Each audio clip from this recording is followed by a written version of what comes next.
Warm greetings from Team Let's Talk Tattva. I'm Kavya and I extend a very cordial welcome to everyone present here as well as online. Just a brief introduction. Team Let's Talk Tattva or Let's Talk Tattva is a philosophy discussion forum that has been trying to take philosophy beyond its conventional spaces towards the mode of philosophizing itself. Before I introduce the speakers today, I would pass on the mic to Himanshu to give a brief note about today's discussion. Thank you, Kavya. So, as we can notice, the title for today's talk is How to Read Western Philosophia from Outside the West. Allow me to speak in Hindi for some time. अगर आप थोड़े करीब से देखें तो पाएंगे कि इस टाइटल में सवाल नहीं है। यहाँ फिलोसफी का एक तरह का परिचय पहले से ही स्वीकार किया हुआ जान पड़ता है और कुछ अतिरिक्त तरीकों की तलाश की चाह भी झलकती है। जैसे जब कहा जाए कि कैसे नमक का इस्तेमाल केमिस्ट्री लैब में करें तो नमक से पहले कुछ जान पहचान लगती है। शायद ऐसा ही कुछ पूर्व परिचय हमारा फिलोसफी के साथ है, जो हम इसके अतिरिक्त तरीके ढूंढने यहाँ आए हैं। पर पूछना यह भी चाहिए कि अपने आप में आम सी लगने वाली इस पहचान का स्वरूप क्या है। लेकिन चलिए आज के विषय से न भटकते हुए एक साझा और मूल प्रश्न आपके सामने रखने की कोशिश करता हूं। पिछली पीढ़ी के कृष्णचंद्र भट्टाचार्य से लेकर जाड़वलाल मेहता, दयाकृष्ण, यशदेव शल्य और मुकुंदलाठ जैसे बहुत से विचारकों द्वारा हमारी सोई चेतना को झकझोर देने के बावजूद हम जिसका चिंतन करने में भी असफल रहे हैं, वह मुखर सवाल यह है, क्या फिलोसफी के इन अतिरिक्त तरीकों की अकादमिक खोजों का हमारी अपनी सामाजिक स्थिति और उसकी आत्मचेतना पर कोई असर हो रहा है? क्या इस संदर्भ स्थिति को बूझना हर फिलोसॉफिकल खोज का एकमात्र विषय नहीं है? और अगर है तो क्या इस सवाल की महत्ता अब तक हमें अकादमिक खोज के आत्मसंतोष पर संदेह करना सिखा पाई है? दूसरे शब्दों में, फिलोसफी के इन अतिरिक्त तरीकों को ढूंढना हमारे लिए अनिवार्य सा क्यों है? यह भी एक सवाल है जिसका मैं अपनी निजी तौर पे उत्तर ढूंढने की आस लेके भी यहाँ आया हूँ। Thank you, Himanshu. Without further ado, I would like to introduce Professor Siby. He is a professor of philosophy at the Department of Humanities and Social Sciences, IIT Bombay. He is a preeminent academic philosopher in India, specializing in thought of Martin Heidegger and Narayan Guru. His primary area of interest is contemporary European philosophy, particularly phenomenology, through which he explores themes such as development, technology, pain and dying, political ethics, education, and subjectivity. His work emphasizes non-Western and Indian contexts, critically engaging with global philosophical discourses. He is the author of Heidegger and Development in Global South, Springer 2015, and one of the editors of Cultural Ontology of the Self in Pain, Springer 2016, and Teaching in Unequal Societies, Bloomsbury 2021. Beyond his published works, Professor Siby has contributed extensively to academic discourse through research articles, edited volumes, and conference presentations. His scholarship bridges Western and non-Western traditions, offering critical perspectives on contemporary ethical, technological, and existential challenges. At IIT Bombay, he plays a pivotal role in mentoring students, fostering critical thinking, and shaping philosophical inquiry within the Indian academic landscape. His work continues to influence contemporary debates on the intersection of philosophy, technology, and human experience. To introduce the discussant today, Dr. Laxminarayana Lenka is a professor of philosophy at the Department of Philosophy, University of Hyderabad. His research expertise includes analytic philosophy, Western epistemology, philosophy of language, philosophy of Wittgenstein, speech acts, modern empiricism, and postmodernism. Besides his academic publication, he is loved as an excellent teacher. Professor Siby himself has been his student at NEHU. Before we begin today's session, I would like to present a brief blueprint for the session today to help us navigate it better. At first, our speaker, Professor Siby, would present his ideas and arguments for 40 to 45 minutes. After he finishes the talk, Professor Lenka will respond to the arguments and theme of the talk by discussing the questions or comments in the next 25 to 30 minutes. Following this, the forum will be open for Q&A from the audience.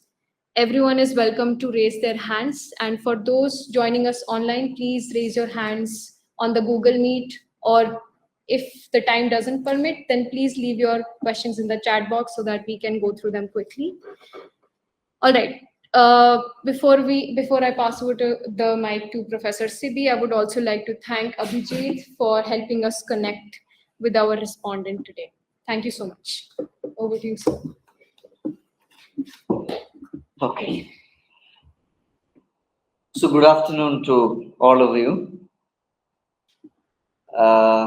And thank you, Let's Talk Tattva, for having me on their platform for the second time. I will straight away go to the topic, how to read Western Philosophia from outside the West. I will begin with two very small stories, which I found in an online portal called hipporeads.com. In the first one, there is a person called Eugene Sun Park. He's an American experimental filmmaker of Korean origin. But before he started filmmaking, he was a PhD student in a prestigious American department. After doing it for some time, he left the program, and his reason for leaving the program was this: that women and minorities, I quote, have not had their fair say in defining what the problems of philosophy are or what counts as philosophy in the first place, unquote. When this piece appeared in hipporeads.com, immediately a philosopher of Indian origin, American philosopher of Indian origin, responded. His name is Bharat Vallabha. He has a Harvard PhD in philosophy, and he was teaching in a college, but he left teaching, and his reason again is this: the problem is most vicious in mainstream Anglo-American philosophy, he says. And he thinks that Anglo-American philosophy's main value is cosmopolitanism because it can use analysis as a method for analyzing all problems anywhere. But he says Anglo-American philosophy actually denies its own value of cosmopolitanism when it, I quote his words, when it remains ignorant of other traditions and unable to address the philosophical needs of our time. But my problem today is not really this. Not about, global philosophy, not attending to philosophy, Indian philosophy or non-Western philosophical traditions. That's not really my problem. My problem is about how philosophia, I'll repeat this term, philosophia, love of wisdom, the Greek term, how philosophia is read from outside the West. And often the strategies of reading philosophia from outside the West is considered as a kind of producing a pure objective exegesis of philosophia, better than what the original, writer actually meant or has written. This objectivist approach of philosophy is much critiqued. It's not new. All of us are very familiar. But alternatives, I think, are not often discussed.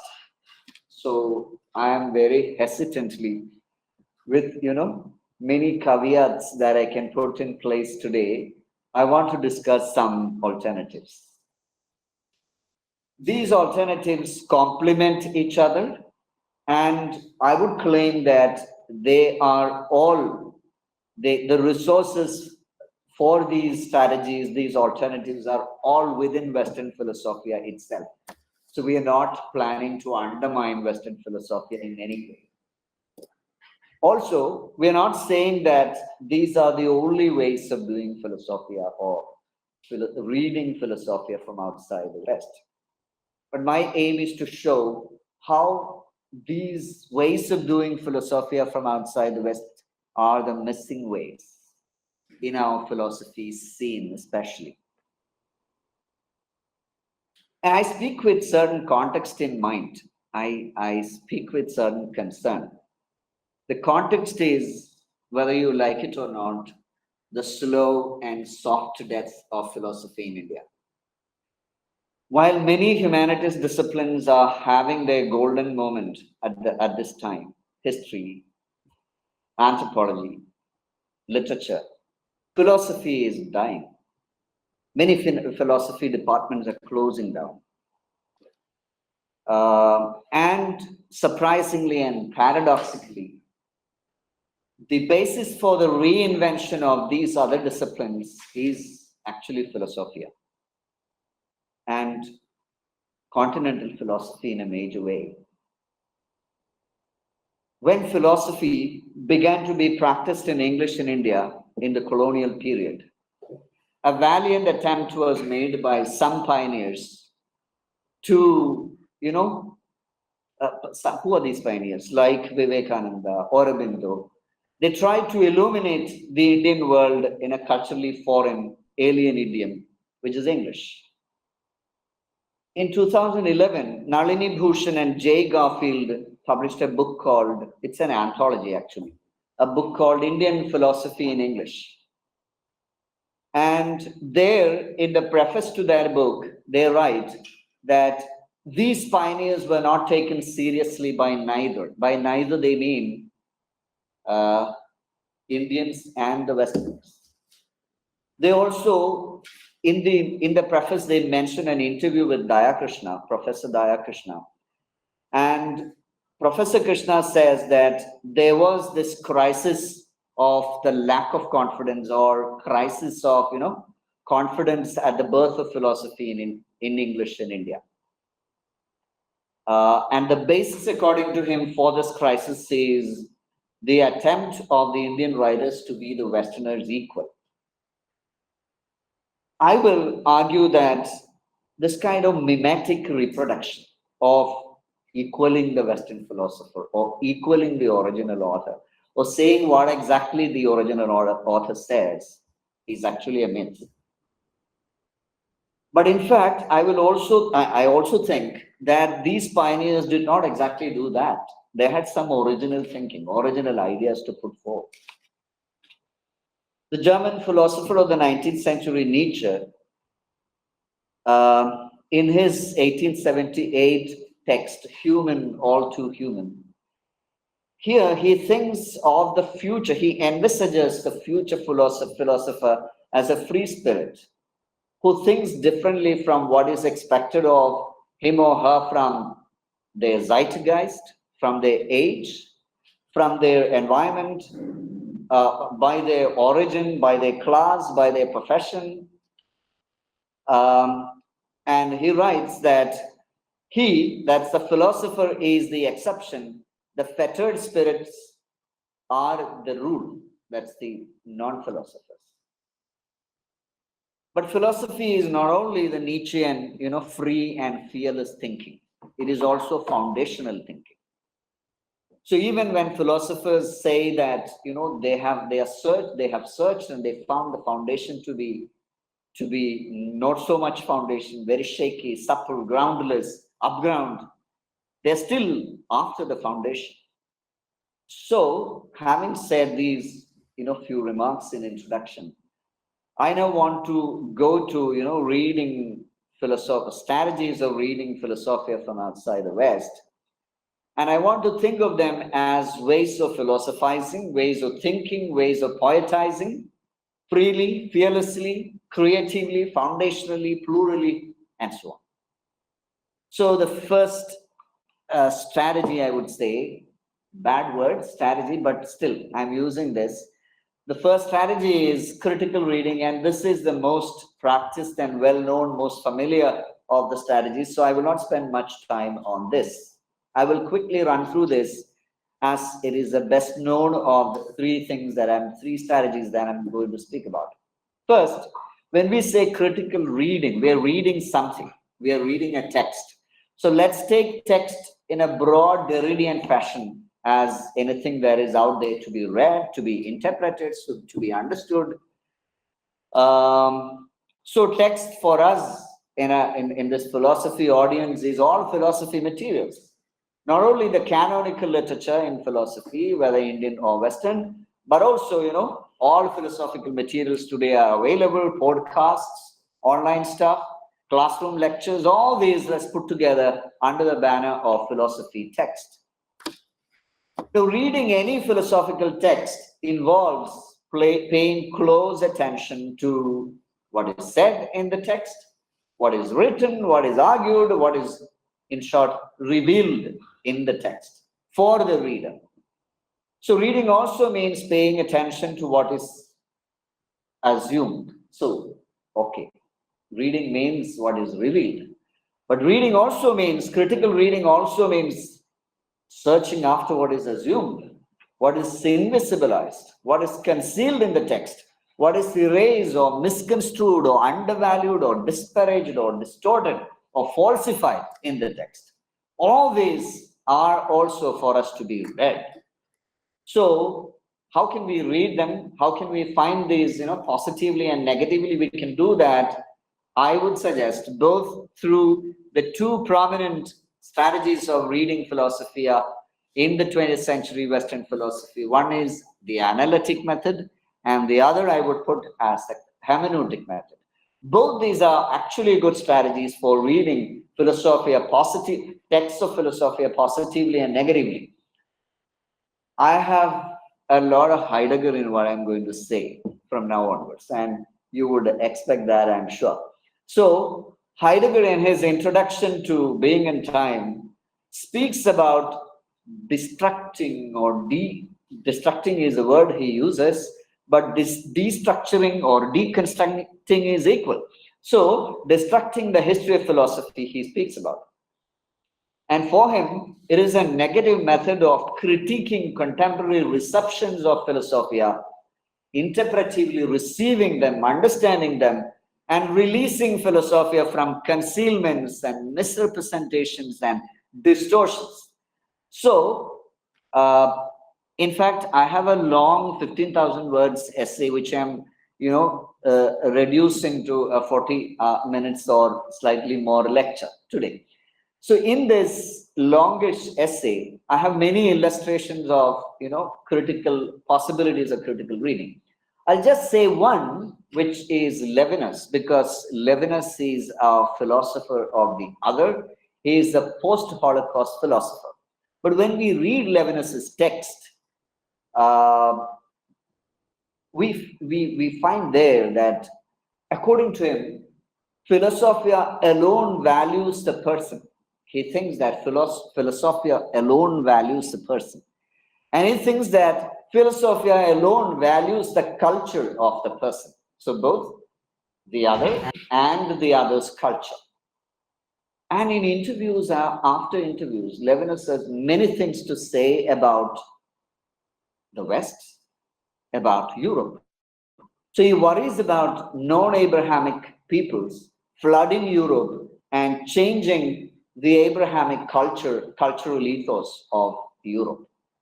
And he's a philosopher of the other. So, but if you think that, only these hermeneutical philosophers have this tendency, you're wrong. I'll produce the example of G. Moore.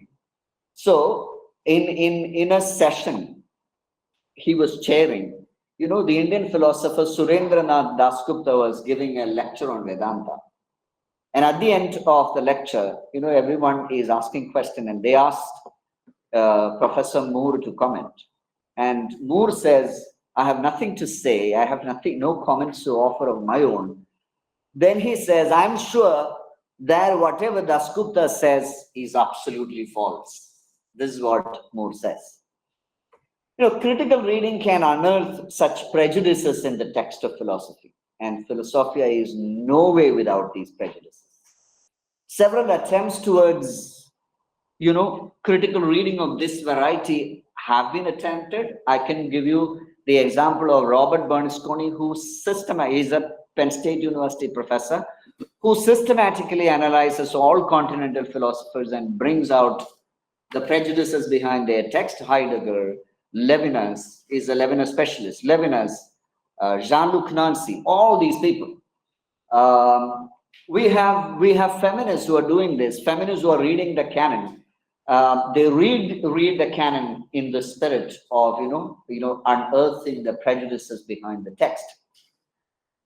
But actually, critical reading is not only, critique is a term that comes mainly from Kant. Critical reading is not merely about the prejudices. We can also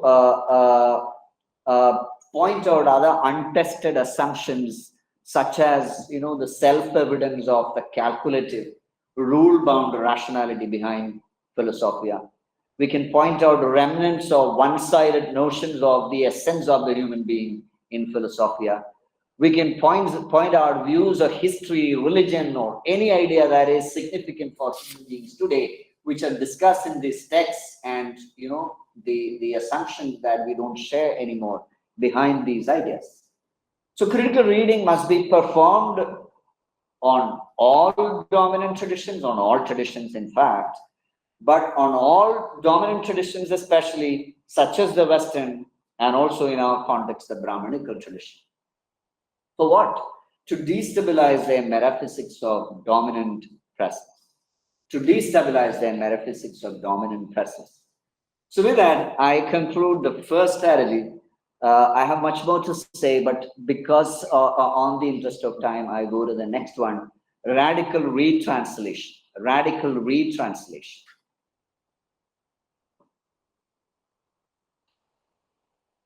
Any critical reading strategy must have not only this negative angle, but also it should have a positive angle.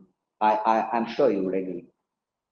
So, Introduction to Being and Time, which I already cited, speaks also about the positive strategy of staking out, drawing out, in his words, the positive possibilities of the tradition, the positive possibilities of the text. So I call this radical retranslation, and I'm going to explain that.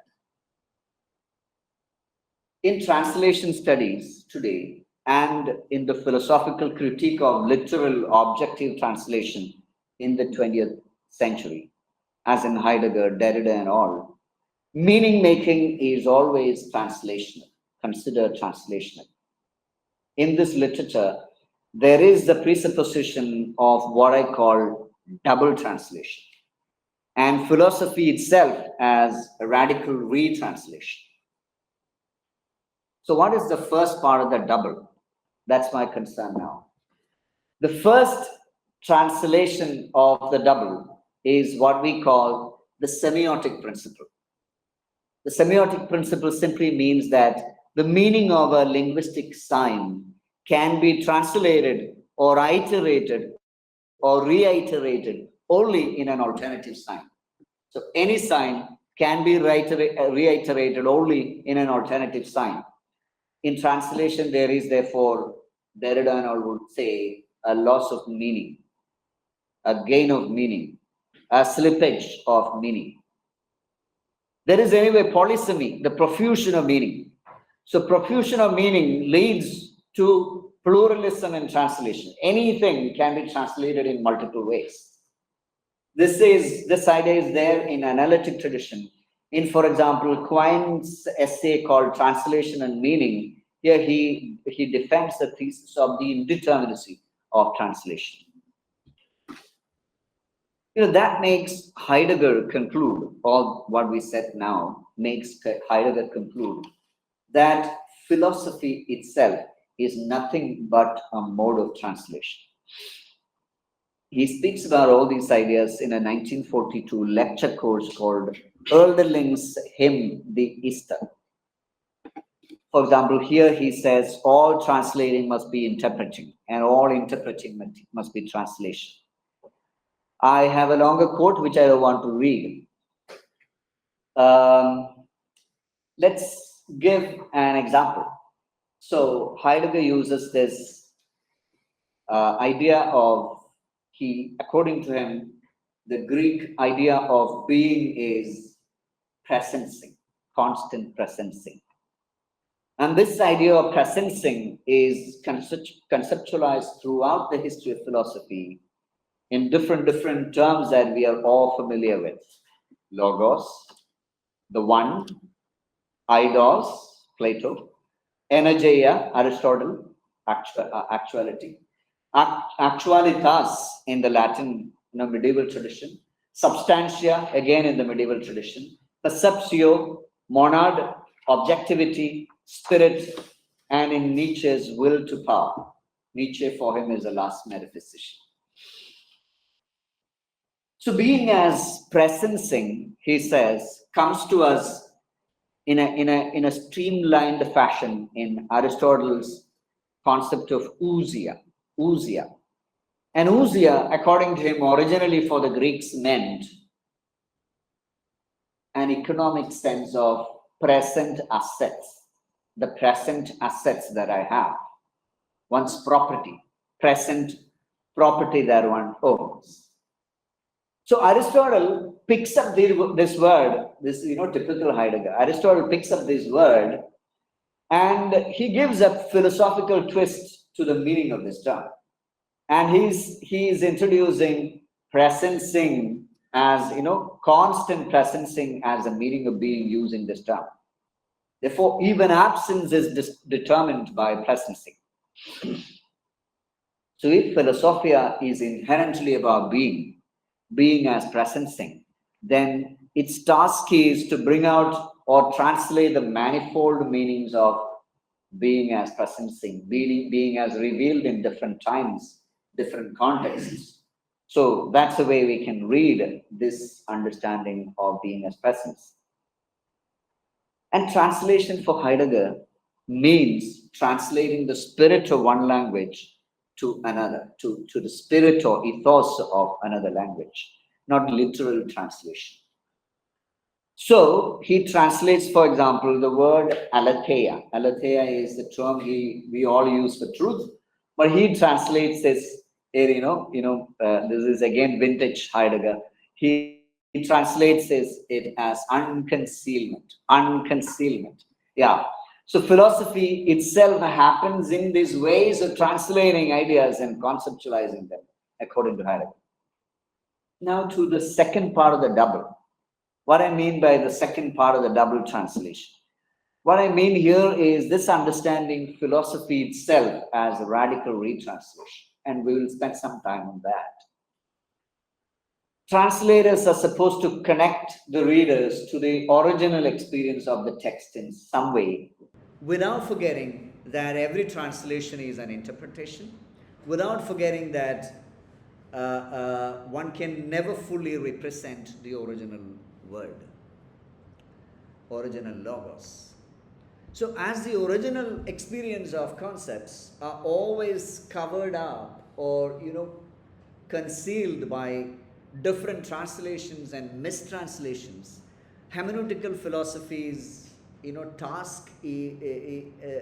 task of hermeneutical philosophy is envisaged as clearing up, decluttering these confusions and reinterpreting the text in context. The translator in this sense is the philosopher or the poet, or it can be even any event that can transform the world and imbue the world with some new foundational meaning, which is itself historically contingent, which is itself abyssal.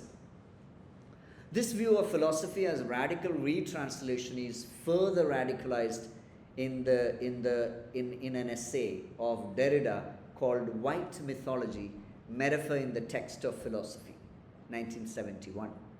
Here, he considers a Western philosopher's conceptualization, concept formation, as the erasure of the originary material, sensory kind of context world-centered meanings. So the original word comes in a context with certain material, sensory kind of background.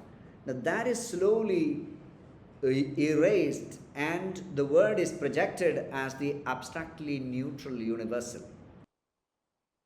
All signs are originally metaphors that stand for something dissimilar to them. Every metaphor, we call them as different from the literal because they stand for something dissimilar. So Derrida says in their essay that white mythology, metaphysics, has erased within itself the fabulous scene that has produced it. The fabulous scene that has produced it is the scene of material, sensible kind of context. Erasing it, it is put out and given to the whole world as a concept that is neutral, universal, etc. So this is for Derrida the process of stabilizing, institutionalizing, universalizing particular meanings as general. It is an ethnocentric process, therefore. Can we do with another kind of process then? Derrida says no. He emphasizes the importance of the process of iteration, process of institutionalization of a particular meaning. How? By restraining, by erasing the original polysemy or plurality of meaning. In a text of 1990 called Who is Afraid of Philosophy, Derrida says, he speaks about the institutionalizing of philosophy as a discipline. He's specifically speaking about the commentative tradition around Kant's first critique. And here he writes, I quote, the institution takes place in iteration. The institution takes place in iteration. But he also underlines that the stability of such institutionalizing is historical, is relative, is precarious, is abyssal, is groundless. It can die, it can go any day. It can be toppled any time. So the firmness of its foundation betrays its essential fragility and deconstructibility. The presupposition of double translation, which we have been talking about until now, makes reading Western Philosophia from outside the West a most radical retranslation. Because in this instance, there is a kind of additional crossing of words. When we read Western Philosophia here, there is an additional crossing of borders, an additional crossing of worlds. In colonized world, this crossing of borders has been through processes that were oppressive. This crossing of borders is not anything like the double translation that happens normally in the Western world, in Western readings of their text. So it must be truly a radical retranslation that reminds us all the time of the traces of the white mythology in the text of Philosophia. So this means that the search for the original idiom, the exact exegesis, is a myth and must be shunned. Philosophy in the original language itself has this kind of a dream perhaps, but it can be endorsed as a good practice only for its potency for radical retranslation, to radically retranslate. Having known the text intimately through the original language is great, but not for finding the pure meaning, which is a pure universe. So reading Western Philosophia from outside the West must be about original, relevant, radical retranslations that speak to the ground, to the world of the reader, us. So this is a positive task of Philosophia read from outside the West. The radical retranslation of the spectrality of the Western universal. Why spectrality? This is a term that I borrowed from Judith Butler. Spectrality means in these concepts are hidden certain exclusions. In these concepts are hidden certain possibilities of meaning. They are the ghosts behind or in these terms. So the spectrality of these universals we must honor and we must constantly explore. So that's what we must do in responding to the text in context. So this is a true universal retranslational possibility of Western philosophia. What is that possibility? I put it like this: the possibility to create new meanings in strange lands like ours. So this is a positive possibility of Western philosophia. Are you tired? I am coming to my third strategy. Okay. Yeah, the third strategy, I put it as translating experience. Translating experience.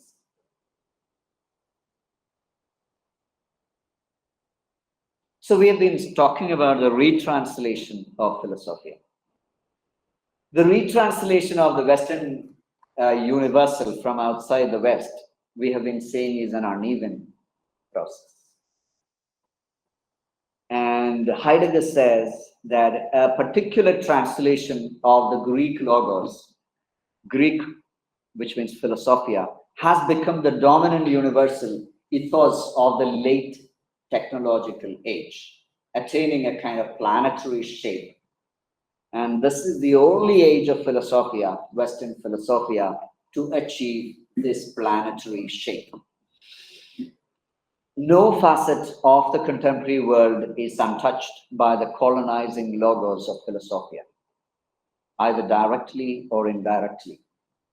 So philosophia's retranslated universality is received by us in these ways. So there is a need to cultivate a non-deceptive awareness of the fact that technological modernity is a very specific planetary translation of the logos of philosophia, a particular dominant colonizing and violent translation, a translation that came through blood and tears. Yet, we can't run away from philosophia. Philosophia has developed gradually an inalienable character for people outside the West. Why? Because philosophia can show us the deep meaning of our inalienably modern experience. So this is the constructive role of philosophia. The hermeneutic suspicion that we were developing in the first two strategies now must be turned positive, that the modern experience can be made sense of in a deep way only through philosophy, or mainly through philosophy, or at least it's the main contributor to do this. This relationship between philosophia and the modern world is not something tangential and accidental and indefinite. It is an inherent relationship between, there is an inherent relationship between philosophia, because philosophia has the power, it's the power behind cultural modernity from within, giving it credibility, acceptability, intellectual currency within the modern spirit of rationality and so on, as it becomes the enlightening gaze of all people all over the world. So philosophers are a crucial part of this gaze, which is mainly directed at the other, the outsider to the new ethos, new modern ethos. So in that sense, philosophia is also an inherent part of the exhaustion and dissolution of the spirit and power of modernity. So philosophia is also the lens for us to make sense of the decadence of modernity, the counter-modernity. I have a quotation which I'm not reading from Heidegger for want of time. So in this sense, Western philosophia is actually a misnomer. It's a misnomer because the West is no more geographic or economic. We are all Western, but it's a cultural, experiential aspect of people all over the world.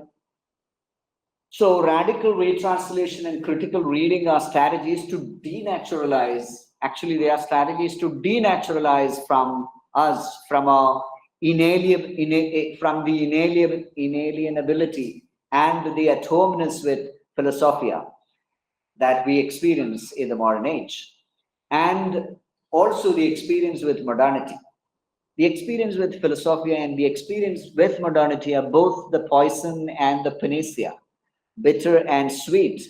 It is the poison and the cure. So, therefore, absolute decolonization, just like untranslated reproduction of pure Philosophia, absolute decolonization is a myth. It's a failed project from the start. Derrida in White Mythology says that the strategy is not, in his words, not in order to reject and discard them, Western philosophical concepts, but to reinscribe them otherwise. So he did not share the Heideggerian Nietzschean dream of overcoming metaphysics, so overcoming Philosophia. Everyday language of ours in the modern age itself is so thoroughly enmeshed, so thoroughly intertwined with metaphysics as of being as presence, Philosophia. So everyday language itself is so thoroughly enmeshed with this. He says, Derrida says in the interviews, in the set of interviews called Positions, 1972. So there is no possibility of overcoming Philosophia in that way. We can't create a new language each time. So we can only reinscribe our language with new meanings. Language, not in the sense of natural language only, but language games.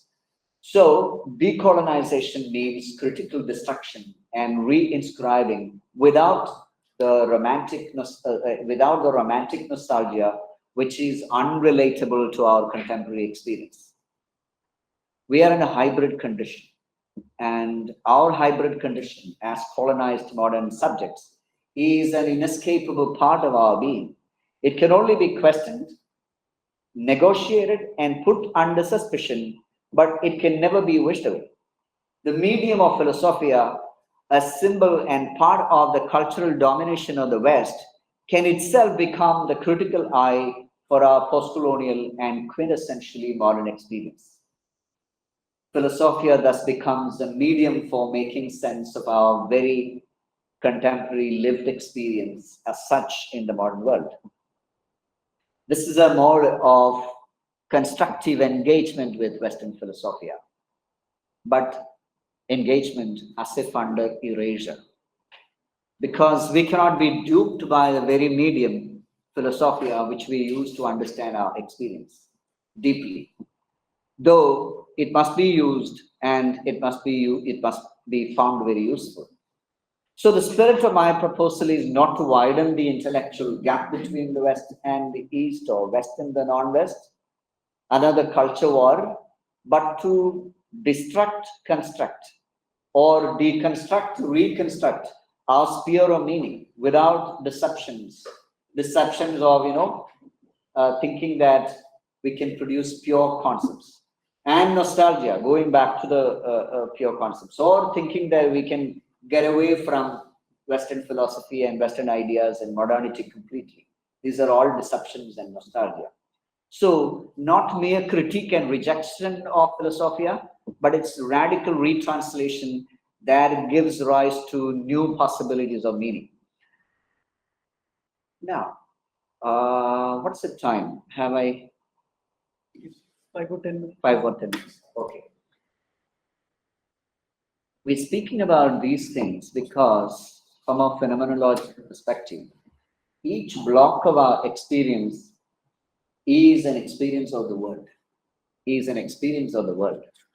Heidegger calls this idea of experience as experience of the world by the term Erfahrung. Rather than lived experience as an insulated experience of meanings within, in the realm of the subject. For that, he uses the term Erlebnis. Our experience is shot through with being's meaningful presencing in the world. That is, experience is determined by the epochal understanding of being, epochal understanding that is prevalent.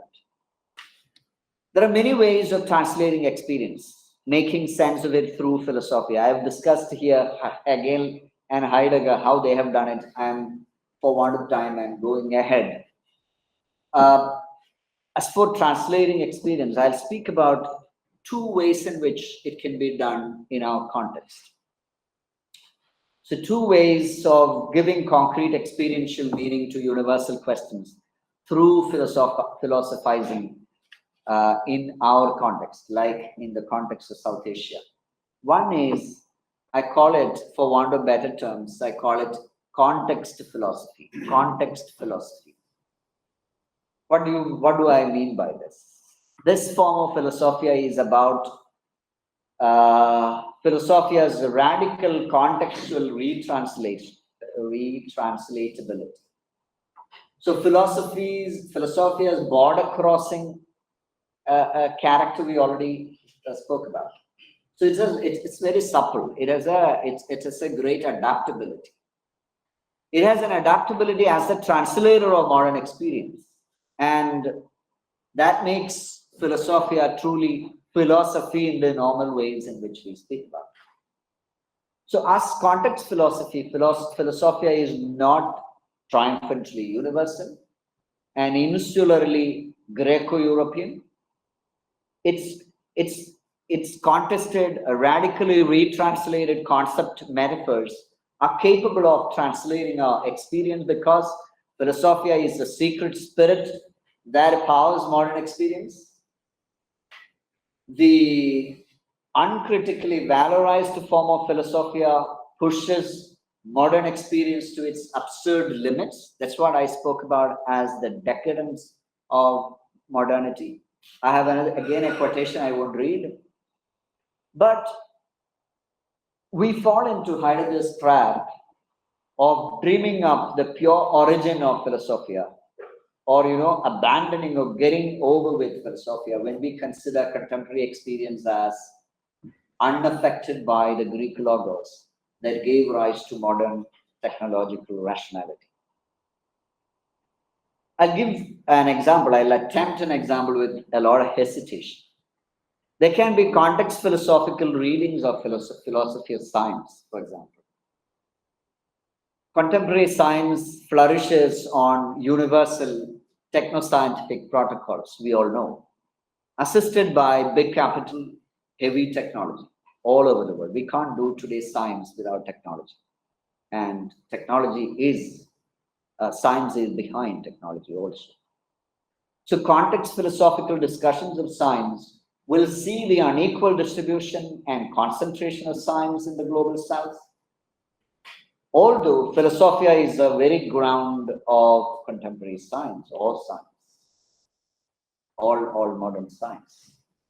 So that's one kind of example that I am presenting before you. I'll go to the next strategy, which I again call with a lot of hesitation, fusion philosophy. Fusion philosophy.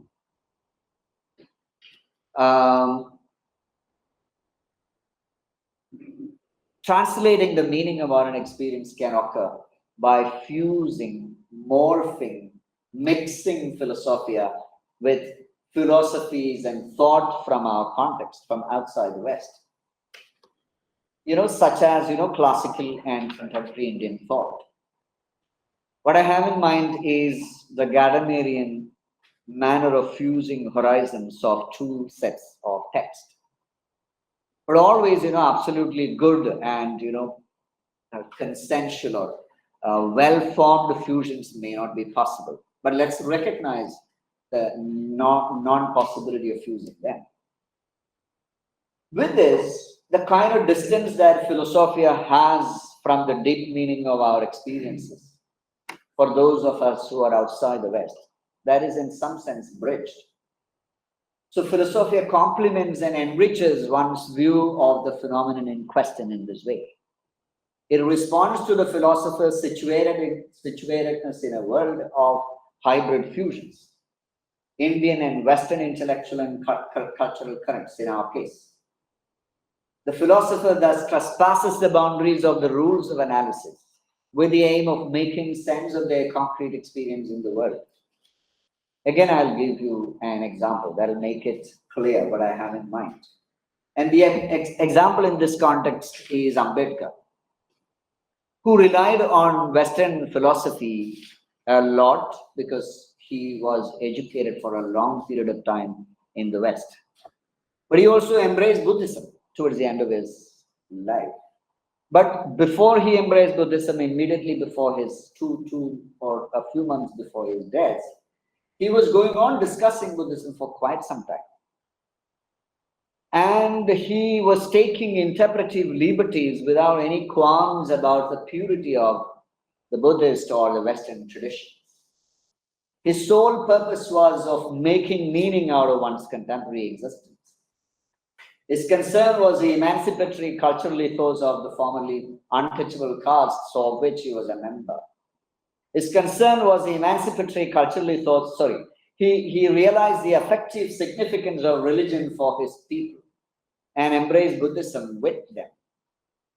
He analyzed Buddhist philosophy of liberation in tandem with modern Western democratic ideals. He embraced Buddhism rather than communism because he says, while communism can give the modern ideal of equality, Buddhism can give liberty, fraternity, and equality.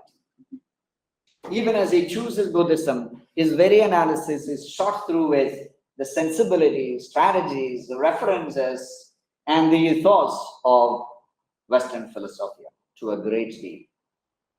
To conclude, our context of reflection, let me come back to that. Philosophy departments in India seem to have lost their way in the dreary desert sand of dead habit. This is a term that I'm taking, a phrase that I'm taking from Tagore's Into Their Heaven of Freedom, My Father. The dreary desert sand of dead habit. In cliched, unrelatable traditional problems, philosophy is very, very busy. We have little to respond to the world of our experience. Both analytic and hermeneutical methods are post-metaphysical methods to respond to aspects of contemporary phenomena. What are they? Cognitive, scientific, technological, textual, historical, ethical, political, social, spiritual, artistic, applied.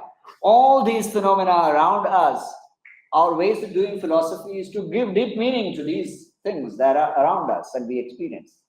Philosophers in India interpret philosophy's problems as due to the eclipse of logic.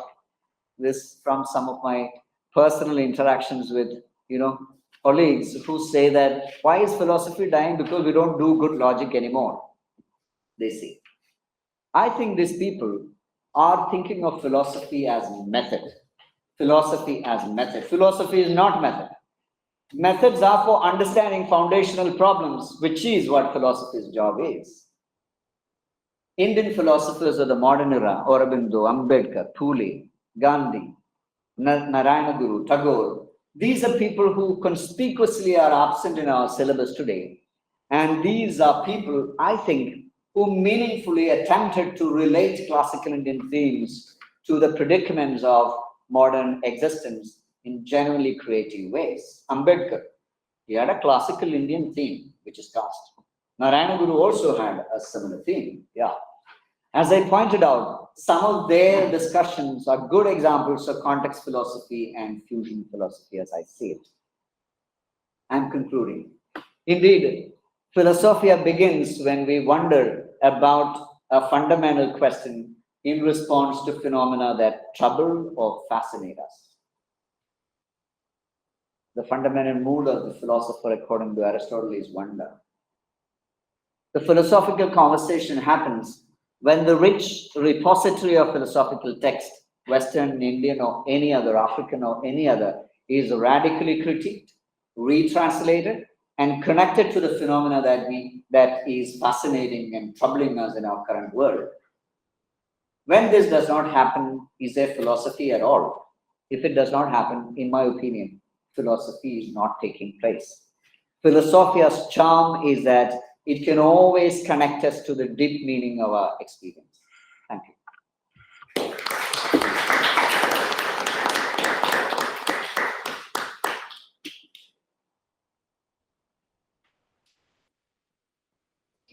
I request Professor Lenka to join us.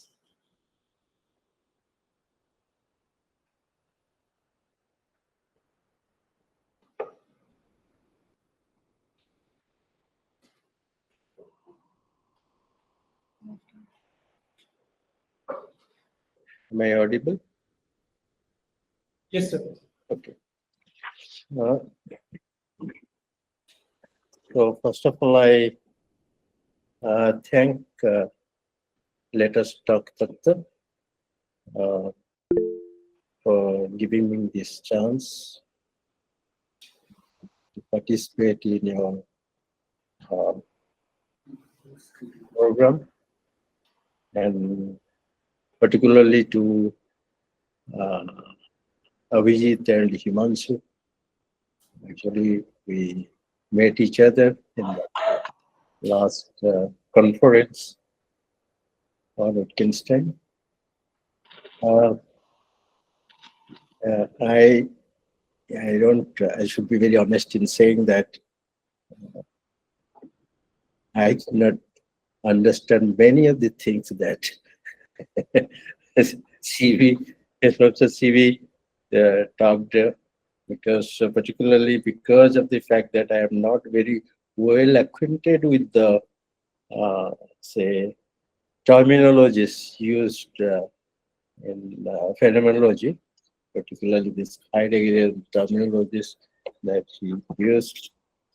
Anyway, now because I'm supposed to respond to his things, as I understand, say his main claim, of course, as I found it to be like, say, when you are reading Western philosophy, okay, just count it as just one way of doing philosophy that they are doing, okay. It is one among many other ways of doing philosophy, okay.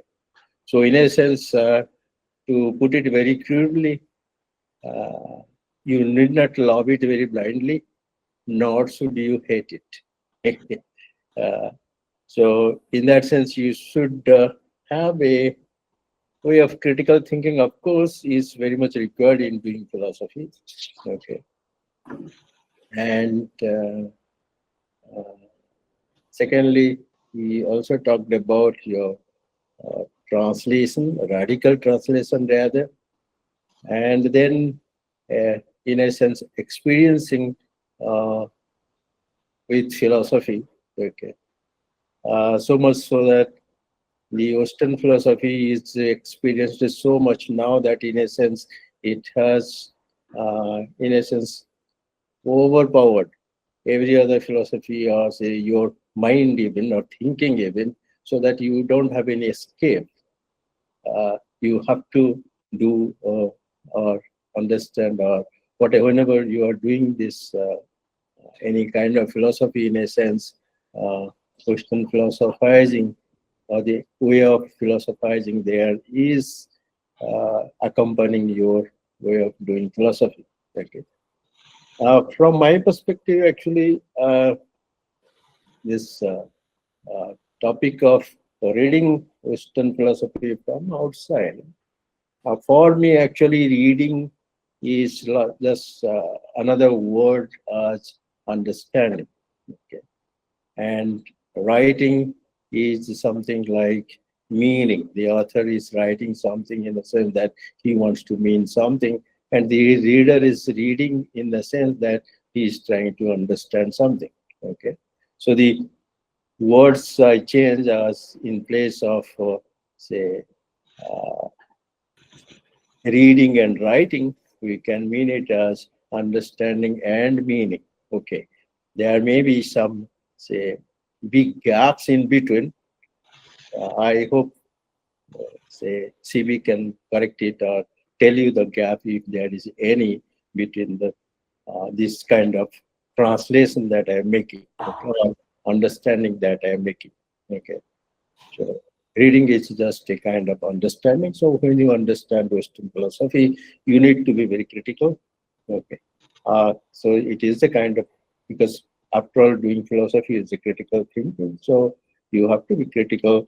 And also, you should know that you are translating, not only once translating, you are making a double translation, in the sense that every kind of meaning is a kind of translation that you are engaged in. And secondly, this translation becomes doubly effective because this is a translation between two languages where one is having a different culture at the background. Okay, so because of the difference in cultural backgrounds, the languages those are used in as a Western philosophy and in other places in non-Western, that will really matter or make a difference. Okay.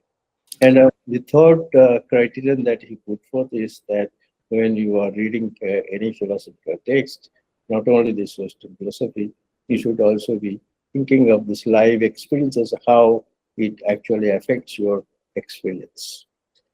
So with this, can I put some suggestions or rather clarificatory questions to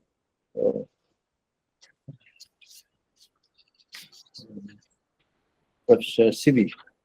Okay, if you allow. Okay, the first one is actually I would say suggest you to consider this particular concept of Foucault, like the concept of limit attitude. Now, which is, I think, could be, say, explaining more about the, say, critical thinking or the critical reading that you profess or you want that it should be there. Okay, because in the limit attitude, which he explains us to be there with philosophical ethos. Okay, this concept I bring from his say, essay on what is enlightenment. Okay, so there he talks about this philosophical ethos, and philosophical ethos he explains by means of this limit attitude of the subject. Of course, the subject is a thinking subject, a saying subject, and the acting subject. Okay. Now,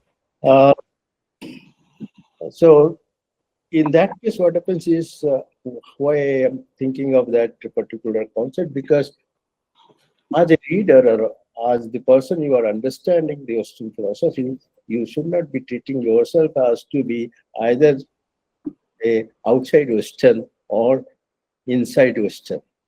Okay, so you are neither belonging to the West nor to the non-West as a reader or of a reader who is a philosopher. Okay, so as a philosopher reader, when you are reading, you are neither the Western philosopher nor the non-Western philosopher. Okay, so you are actually at the limit. If you count, if you just draw a circle, you are neither inside nor outside. You are on the limit of the circle. Okay, so I think that would be better explanation for, or it may be explained better for this critical way of understanding philosophy. Okay. Secondly, when you talk about this double translation, I had a problem there, because the double translation you made with reference, first you had a reference to Derrida, and there you are talking about this, taking this recourse to the concept of metaphor. Okay, and because every use of language is language itself is a metaphor, and in that sense you need a kind of say translation, or you are not exactly getting the truth. Okay, so in that way you have a translation. Okay, and the second translation you are talking about, I may be mistaken here, or I might be wrong here. I have taken it as if you are thinking that because there is a there are two worlds, Western world and non-Western world. So anything that comes from non-Western world to this world should be, or if you are looking from this world to that world, then there is another kind of translation going on. Okay, if that is what you have meant, then there are two kinds of translation you are talking about. One is linguistic, or language kind of thing, where you are using the metaphor analogy or explanation of Derrida. And the other one, when you talk about world, this is actually a translation from between two worlds. Okay. Whereas the first translation is not from between two worlds. Okay. Or you will count that also as two worlds having two different cultural backgrounds. No. Okay. So that is how I thought that this double translation is a tricky kind of thing that has been used. Okay. So if you can explain it more about this, okay. Okay. And thirdly,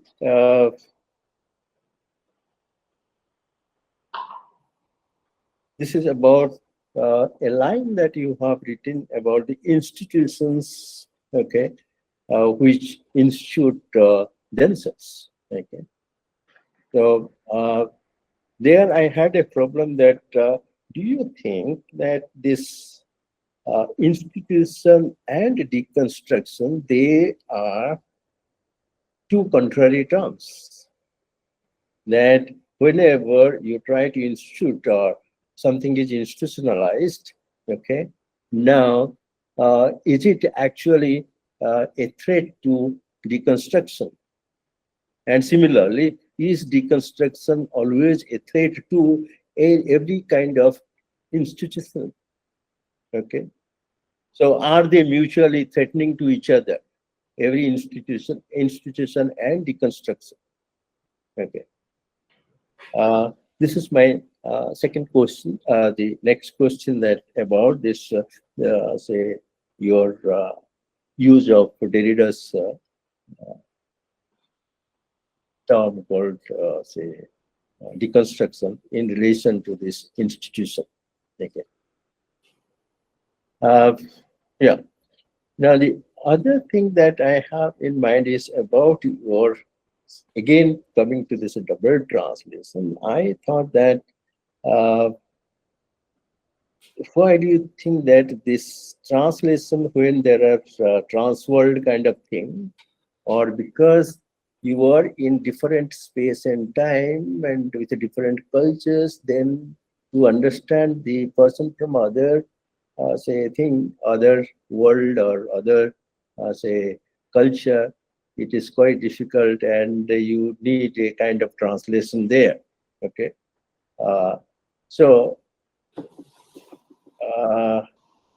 or say intercultural translation or inter-language translation, not inter-translation kind of thing. Okay. Now, if that is there, my problem is, if that leads to a second kind of translation or third kind of translation, my problem is, don't you think that there is always a possibility of indefinite number of translations? Because if space and time is counted and the context is counted, then plurality of context will be always there for anybody to mean anything in this world to the other. Okay. So when, even if I am meaning something to you, then of course our context and all these backgrounds, everything will be different from each other. So there also should be a kind of translation be called for. Okay. So that is how I think that the way that you are, say, thinking of translation, okay, or in, say, double translation kind of thing, it may lead to even infinite number of or indefinite number of translations. Okay. I think should I stop here? Okay. Sorry, I didn't keep time. In the discussion, we may try to get more points for discussion. Okay. So thank you. Thank you, sir. It's well in time. You can. So, should I respond? Yeah. Thank you, Professor Lenka. Yeah, you have been very kind. I thought there would be much more rejection and criticism. Yeah, so I take 4 points from what you said. One is your idea that the philosophical reader should be neither in nor out. That's the kind of limit attitude. Just citing Foucault there. I don't really know the context of Foucault saying that. I wish there was that position of, having a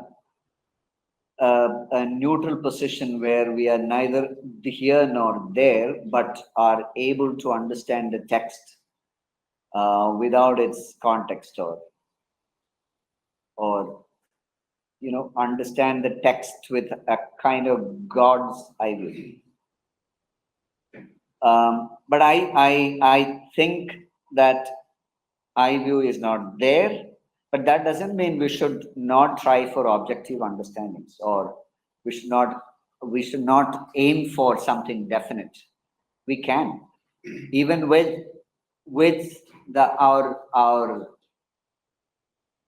even with the tension between the inside and the outside, we can still think of, possibly relatively, within a context, kind of agreeable interpretation and understanding. That's possible, is what I would say to that. You also said 2 translations. That the double translation point you had many problems with. One was, you said linguistic world to a kind of cultural world. So I don't recognize that sharp distinction between language and culture. I would say that the linguistic world, to a great extent, is the cultural world. We can't separate them. When I say double translation, first of all, usually when people speak about translation in this way, they are saying that when a word is repeated by the same person within the same language, there is already a translation. Translation in the sense of the meaning given by that person, the new sayer of the same word. Then when the word goes to, when the word is literally translated to another language, then that's the kind of double translation people usually speak about. I think I did not really clarify that in what I said today. But what I was eager to clarify within the given time, within the time given to me, I was eager to clarify and make it a little broader by saying that in saying the word, in iterating the word, already there is translation, in the sense that every symbol can be said only in another symbol. But when it goes to another world, like Western Philosophia coming to India, then there is a radical, I wanted to emphasize that radicality of that shift and going to. So I don't know, maybe we will disagree there, saying that for you, the philosophical reader should occupy that somewhat neutral space where one shouldn't consider oneself as, So maybe I think you are speaking from this point that at least when we are doing philosophical or scientific reading, or, when we take a secondary stance on the text in a careful, reflective fashion, at least that should be a kind of neutral point of view. There, perhaps the inside or outside distinction should collapse, is what you are saying, which I respect that position, but I think it's quite difficult. It's not there, is what I would respond to. What do you think? That doesn't mean we cannot again produce some strategies of neutrality. We can. Interpretation is that. Analysis is that. These are all helpful methods to to produce that kind of knowledge. But still, I would say that one cannot absolutely de-world oneself and read anything. One is already in a world. One is a being in the world, I would say. Institutions. Instituting is a threat to deconstruction. And are they mutually, institution and deconstruction? Are they in tension? Yes, they are in tension. They are mutually threatening, is how you put it. Yeah, I would agree with that. But in this mutual tension between the institution and deconstruction, our constant deconstruction of meaning, there is a possibility of meaning, and there is a possibility of sense. There is a possibility of calling things by name. There is a possibility of changing names. So these possibilities, how do we explain? If the name that we give to things or concepts or ideas, the adjectives or whatever, if they are so absolute, then how are we able to change them? We are changing them. We sometimes, some words just go silent. Some words we abandon. Some words we take up. Dictionaries are constantly increasing their number of words. How is this process happening if we don't understand this tension? Is my question.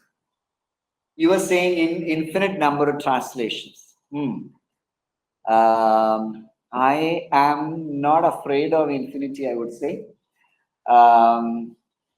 We are, one way to understand this is Heidegger's idea of finitude. I don't know what today's logicians say about the regress argument and all. Whether that argument has good validity in science and scientific thinking of the natural world, I don't know. But I would say with Heidegger that we are finite beings who are able to produce the infinity within our consciousness. So polysemy, infinite number of meanings, these are possibilities always there in our finite world, in our finite being. So that's since Heidegger and I suppose Nietzsche, this has quite a big take in at least in phenomenological discussions. Our students know John Russin. He has written a book on Hegel called Infinite Phenomenology. When he came here also, he was discussing that our possibilities within a finite body and consciousness. How are we able to produce infinity of phenomenology or infinity of consciousness? That is phenomenology according to him. So I think I will respond like that and stop. Thank you very much. I have great respect for Professor Lenka. He was my professor in NEHU, and we keep meeting every now and then. And thank you so much for this very collegial response. Thank you.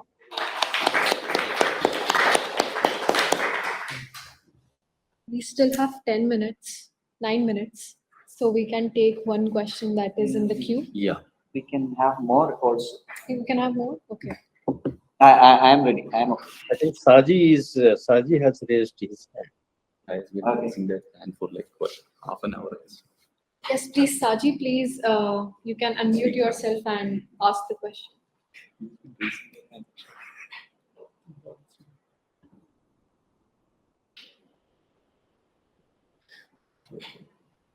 No, I think then.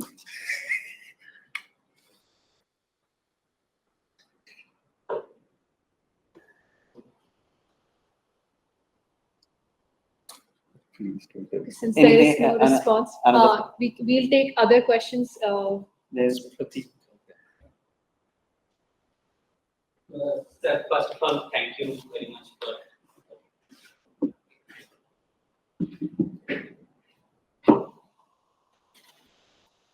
Yeah, thank you very much for the talk. And I had a few concerns, but I should preface all of that by saying that I'm not very well read on any of the scholars that were discussed. But just for my own clarity, so the first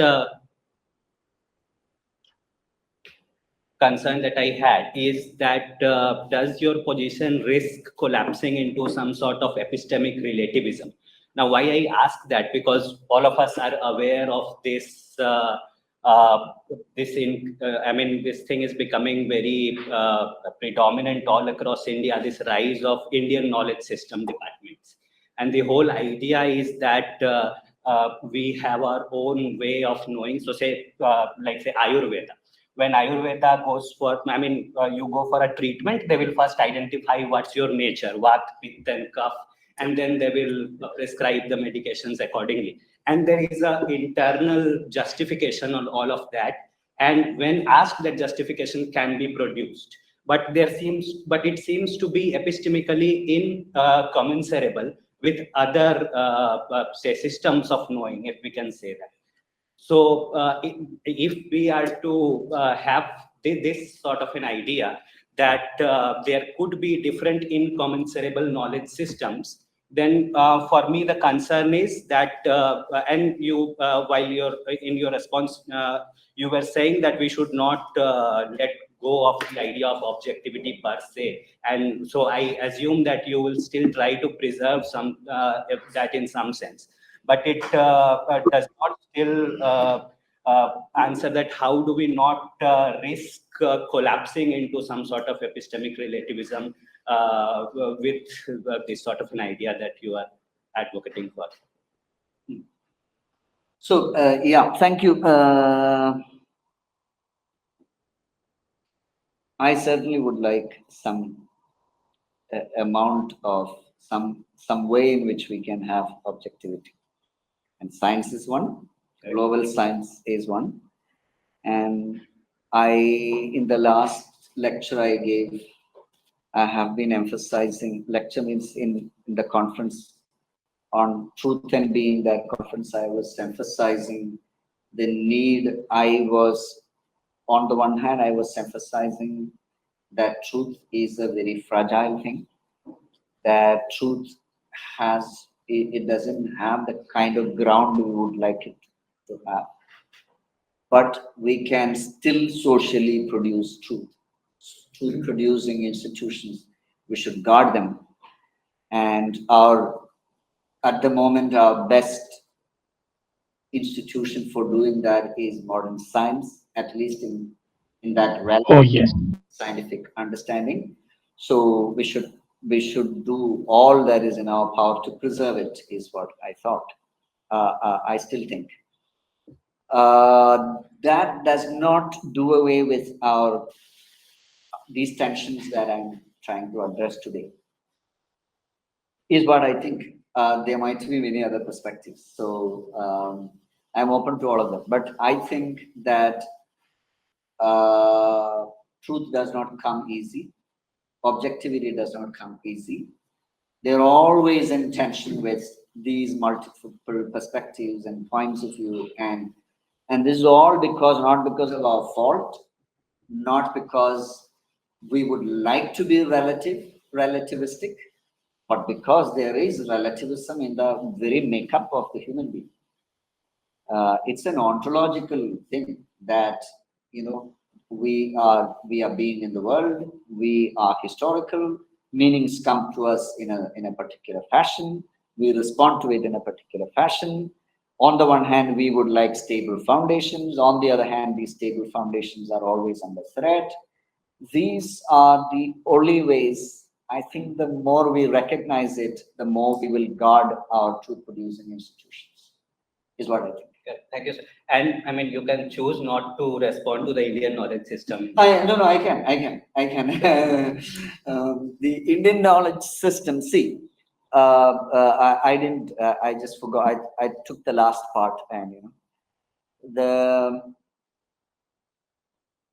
some of these things are, it's not that there was no Indian knowledge systems before this moment, when it has come very prominent. It was already there. We have always been, Indian philosophy, isn't it Indian knowledge system? It is. And we have had this discussion. We have been doing this. And the Indian knowledge system today is discussed in a very robust way outside. In Europe, for example, how they do Indian philosophy is at the moment is quite remarkable. So, but some of these currents of how things come to prominence and certain discourses at certain moments take a particular shape and form and have a particular salience. How do we call them? That's political. And we can't avoid them. They will be there. But as I can't champion what is good philosophy and what is bad. But I think what good philosophy is to look at, if you are doing Indian philosophy, for example, or Ayurveda or any Indian knowledge system, is to look at them, see how they speak to us today, how they speak to modern science, perhaps in some way, if it is Ayurveda, how it speaks to how maybe we can do research to find out what was these original formulations of these knowledge systems and how there was, what kind of effect that had on that world of that time, and how we should take them and read them today. This is what a lot of Greek philosophy today, for example, the way in which it goes. This is the way in which I was giving the example of Ambedkar, how he did what he did with Buddhism. So without any, it's not a way of saying that, oh, Indian knowledge system was not given prominence, so we will give prominence to it today, so that it will be treated like a holy cow. Is that a way of doing philosophy? It's not. Philosophy is questioning. Philosophy is critical thinking. Philosophy is translating to newer and newer ways. Philosophy is creating new meanings out of the stuff that is there, the text that is there, which we call canonical philosophical literature or otherwise. I don't know what other way we can respond to Indian knowledge or African knowledge or anything. Africans do it well. They started with decolonization idea, but I don't know whether anyone speaks in that way today. Yeah. Let's collect more questions. Yes. So, sorry. Let's collect these questions. So there are Saji, Govert, Vanita, Harshdeep. Yeah, please one by one. You can go ahead. Yeah, thank you. I was not able to unmute myself to raise these issues, whatever that I had in my mind. Now, thank you for enabling me to do this now. You enabled me to unmute the audio. Okay. Thank you, Professor Siby. It's always a learning experience and enriching experience to listen to you. I always say that each moment you have new ideas to throw upon us. So also you had very many of them today. You began possibly with something, a question, how to revive philosophy. You possibly had in your mind that it was something which was a dying phenomenon. I wonder what to call this. Do you call this as the term itself that you have put as title, Philosophia or philosophizing? Or is it going beyond the level of philosophy? That is my humble inquiry about this particular attempt that you are making. That is one. Number two is rather little general. My friend, our friend rather, Professor Lenka also had touched upon this. The strategies that you have brought out should be wonderful. There are about 4 of them. The second one is what Professor Lenka had raised questions about, translation, radical translation. That was one thing. Now, I was just wondering whether these strategies could rather be applied the other side as well. For example, if I were to put it in a direct form, reading Oriental philosophy from outside the space of Orientalism. Would you still apply these strategies there? Would that be relevant? This is my second question. That's rather too general. In other words, should it necessarily be the West? Or what you have identified as strategies, could that be applied elsewhere as well? These are the two humble queries that I have. Congratulations once again to the students who have organized this wonderful meet. Thank you. I think we can collect questions and then you can respond to them collectively. So, I also request um, the attendees to keep their questions precise. Thank you.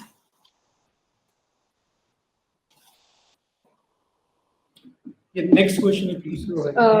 I think Govert Schuler. Okay, thank you. And I am unmuted, but also for the case that I could not be unmuted, I already wrote it in the, and I'll send it now. So I studied Heidegger with a very great Heidegger expert, Theodor Kiesel, in Illinois. I just happened to be living close by to him, and oh my God, what a good look I had in my life, being interested in phenomenology and his knowledge about Heidegger and phenomenology and Husserl, etc. He was very sensitive about language, and he was very critical about the translations of Heidegger. He made one of the translations himself, the history of the concept of time.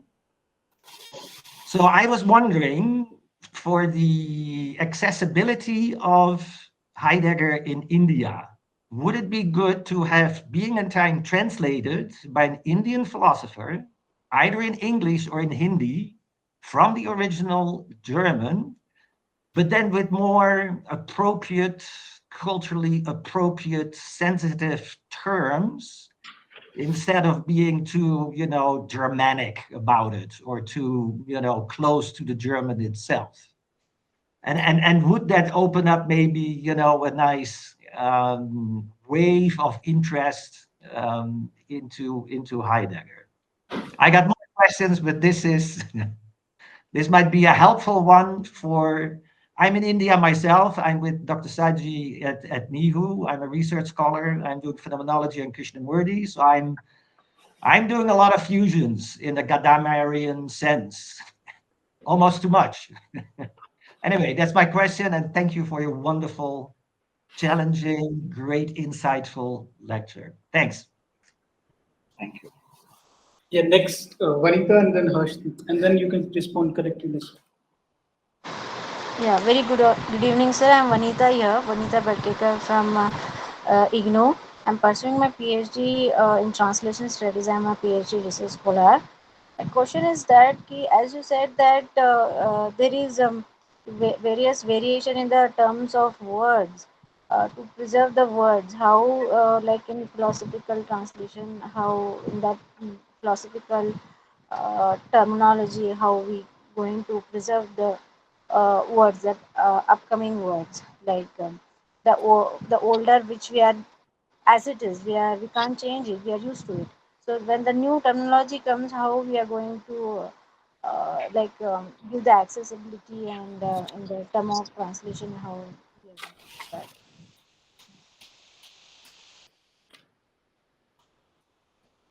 that. Should I Yes, respond? please, one more There's question. one more question from Harshiti. We'll take that. Hello, can you hear me? Yes. Thank you. My question may sound a little repetitive, given all the previous questions. I will try my best to articulate it. Well, apropos of this East-West confluence, I see a rapid development of critical theory in the West, and quite eagerness of students here, if I may say so, in India, for example, in film studies department, where they use the theoretical structures and modalities that have emerged in the West to analyze the films, quite Indian films. So, which makes me wonder the applicability of the theoretical structures and modalities outside the cultural tradition which produced them. For example, the kind of sovereignty that is enshrined in the idea of modern democracy and the kind of cognitive nude that is enshrined in the idea of modernity do not jive well with India's social reality, where pre-modern and modern both exist. Or for example, how Arnold would conceive of the idea of culture is not same as Sanskriti, or how what is Hegelian Danda Tattva in Bengali we say, that kind of like individualities are always given to confutation with each other, do not always jive well with Indian social reality where there is a kind of synergy. So, so could you please tell me that what are these? How much feasible are they when these theoretical structures and modalities are applied in India, whose social realities stand in stark contrast to the social and political and geopolitical uh, reality?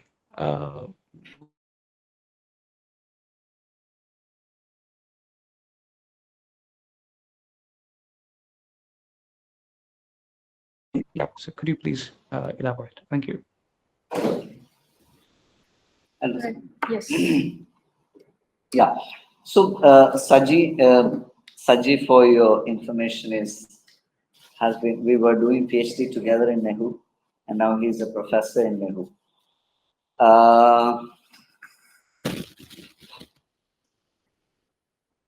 So I think he was asking, is it philosophy or something else that I am driving towards?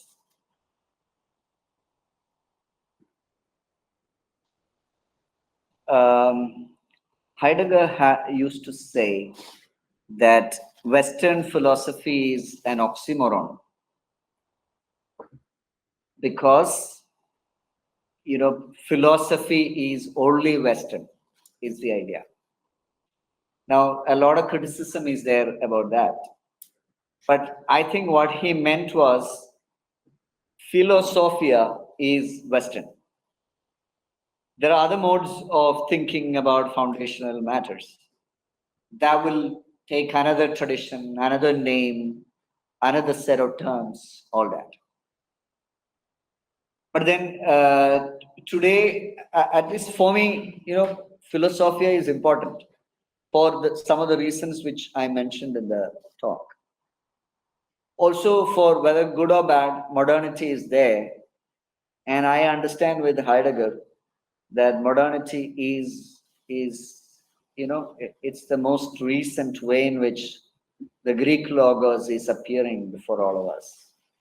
So from all that point of view, I don't want to say that we are doing something other than philosophy, though I understand the sense of what he's asking, because we are speaking about understanding things outside the West. We are speaking about non-Western traditions. So it's a legitimate question to ask when we speak about all this. Should we speak still about philosophia, or should we find another way to speak about all this? Yeah. So another, he also asked, can we do a kind of reverse? That is, should it be the West always? Or I think at one point, especially in the critical reading part, that I said that all traditions, all philosophical, all thought patterns on thought traditions have to be critiqued, have to be radically retranslated, have to be helpful, can be found helpful for translating modern experience, and so on. Yeah, but I also said in that same sentence that it's about dominant traditions. So in the full essay that I wrote, I have also written a kind of reverse gazing. Western philosophia has a capacity of gazing and producing knowledge about the non-West. So it is that gaze which should be reversed. And many people have talked about it. Provincializing Europe, Dipesh Chakrabarty. is actually a reverse gaze upon the problem of Europe in its particularity, in its provinciality and so on. So also Brahminical tradition, because of its dominance, it deserves more of a reverse gaze than any other smaller traditions. That's, yeah. Govard Schuller asked, he knows Theodor Kiesel. We all read Theodor Kiesel's translation of History of the Concept of Time, and I have read several other works by him. So he's basically asking, Schuller is asking whether we should look for something like a retranslation in Hindi. Actually, we have retranslations of Wittgenstein in Hindi by the professor who was here the other day. What's his name? Bora. Prof. Bora, yeah. Prof. Bora has translated them. Can we do that with being in time? I don't know. I wouldn't dare attempting myself. I, of course, not in Hindi, but even in other languages that I know. But he is also saying whether that translation of being and time in English in a different way, in sensitivity to the Indian kind of situation. That's an interesting idea. I take it as an interesting idea to think about. Yeah. Vanita said about variations, how to translate. I didn't fully get her question. I think she was asking about variations in translation and how to cope with them. Was that right? About words. Yes. Yeah. Words, So, words. words and how to I think we can't really get away from this problem. And though there might be fans of finding the right word, an absolutely right word, maybe the best word and the only word, I'm not a fan of that idea. I would say that this problem is not going to end. One translator, I have too many experiences with Heidegger's translations. There was that very important text, Contributions to Philosophy, was translated in 1999. And it was so exotically translated that there was a lot of translation war. Immediately another translation. So today nobody reads the 1999 translation. Everybody reads the 2012 translation, which has very ordinary words, which the first translators would say is not technical. So for me, this quibble about word is also perhaps, Vanita, I would say is a sign of our love for the pure sign. As Derrida says, there is no pure sign. Anyway, Harshadip's question was very ponderous. It is I need to think about it. But I would say I'm thinking on the feet. I would say that, the critical theory of, translation and understanding Western philosophy in the non-West and non-Western philosophy, their attempt to understand non-Western philosophy in a major way, I got it. So how do we deal with, is that good enough? Can we ever come to perfection? Because many of the Western Indian terms, for example, we know their particular nuances are not captured by several translations. I have my colleagues, Mrinal and Sebastian, who always complain about several translations of Sanskrit texts. I have no solution, but I will say again that we should give up our love for the pure sign. That's not there, that's a myth. But that doesn't mean that we should not look for better expressions. I think it all means what the translator wants to convey. Each translator wants to convey by the translation something very specific. This is what I mean by new possibilities of meaning that is always there when there is a translation. Even when there is a translation, like something is translated from Sanskrit to English or English to Indian languages, there is a play of meaning going on. I think we should recognize that. But if you mean to say that there is a kind of dominance in the Western academia and their kind of reading of texts and translations, yeah, then I participate with you. And I think that there should be more efforts, and some my colleague Mrinal is doing that. So there should be participation in retranslating and translating again. I think there's no harm in translating texts again. We have now 3 translations in English of Being and Time. Similarly, Phenomenology of Perception of Merleau-Ponty was retranslated in 2012. There's no problem. So that is about translation 1, but I can take your question to translation 2, which is about how do we interpret them? How do we interpret them from the non-West? Yeah, that's a more open game, and I would invite you to think about that. Yeah. More questions? Yeah. Building on what Gord Schuller said, I want to take 2 issues with your talk in your paper. First is that I don't think that we read Aristotle in Greek or Heidegger in German to get to the pure sign. I'm more interested when I'm reading Heidegger in German to get to what Heidegger said instead of having it mediated by the Anglo-Americans who do the translations. Because it's always them doing the translation. This goes back to what you say in the beginning of your paper, right? And your talk as well. Simultaneously, it's great that someone mentioned this already, that since there are no translations of Heidegger in languages of the subcontinent, we are at the mercy of the Anglo-Americans when we are reading him in English. Please do the translation. I'm not capable of that. Why not? As you said, Heidegger is very, very challenging. But the idea being that we are not longing for you mentioned a professor in your paper as well who points this out, that nobody here reads Plato and Aristotle in Greek.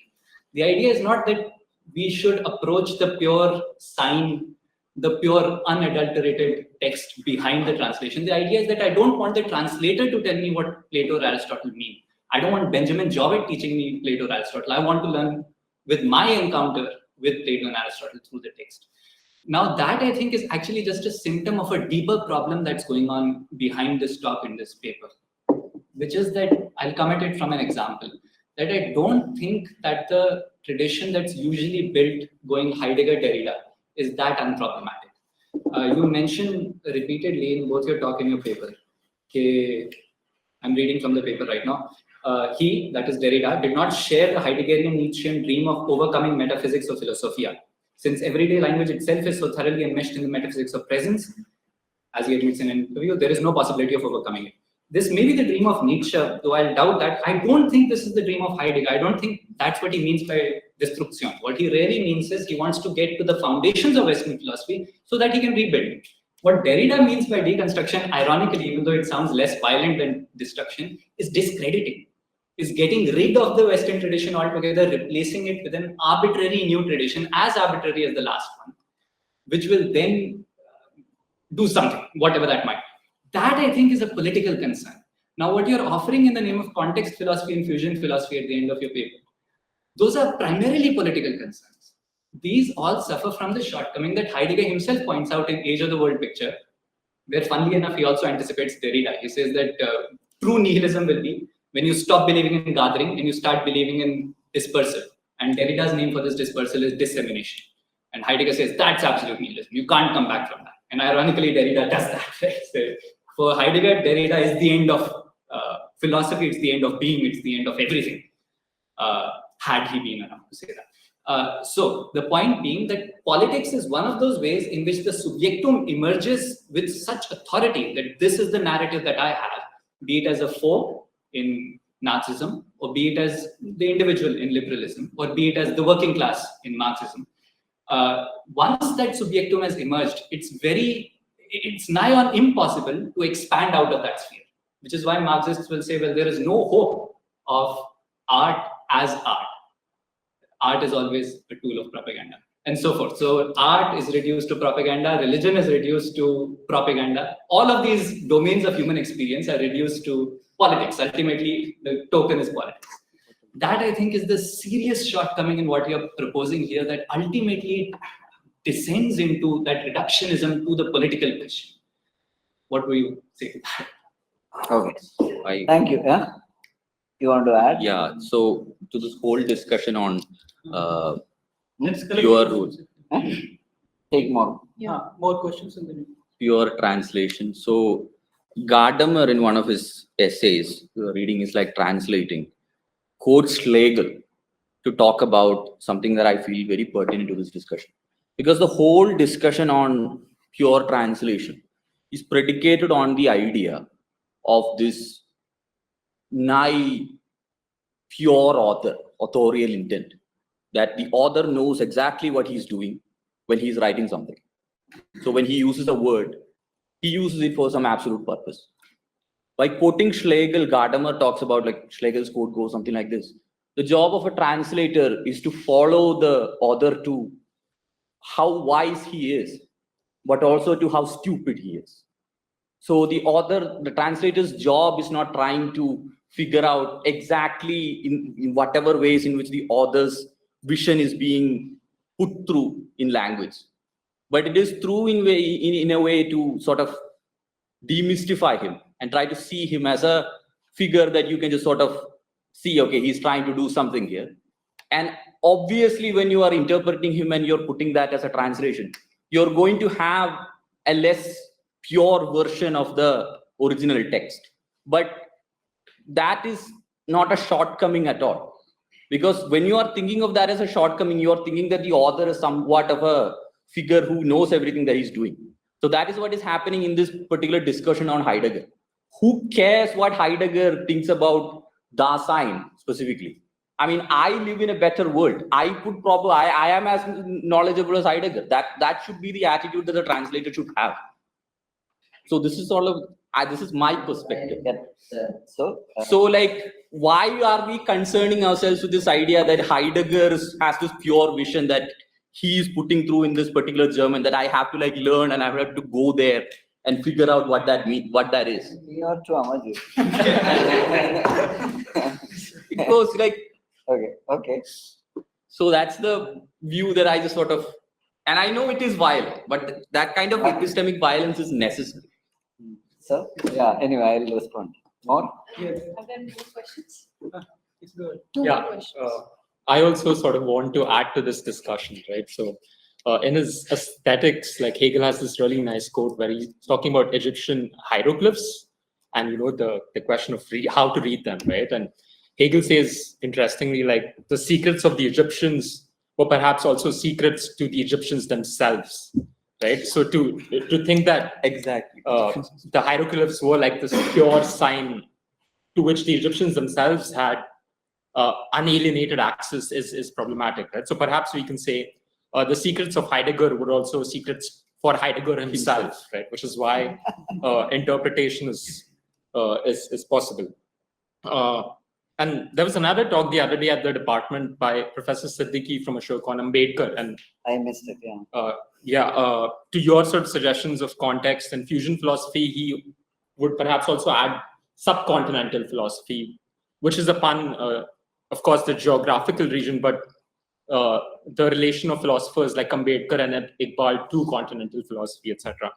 So I don't know, to take your suggestions further, I would want to suggest that, perhaps if philosophy is dying or is dead already, and if it can be revived or reactualized, perhaps it can only be done from outside the West, right? Not from inside the West anymore, precisely because they've lost this alienation with respect to their own tradition, right? So, and you mentioned Derrida and his concept of the pharmacon, right? Like the cure, which is, without using the jargon, which is poison, which is also cure at the same time, right? So maybe our experience of colonization functions as this sort of pharmacon, right? Where we're doubly alienated from tradition, right? Whereas what the West has maybe lost, and which is why they've lost their philosophy, is because they've become unalienated, right? But because we have this extra experience of alienation, maybe we are even more responsible to philosophy. I don't know. So we are saying that this translation or retranslation, it is giving the positive angle. So can you expand in what sense it is positive?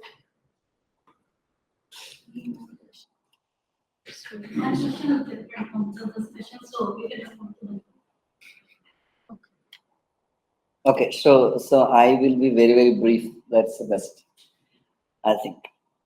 So Abhijeet's concern about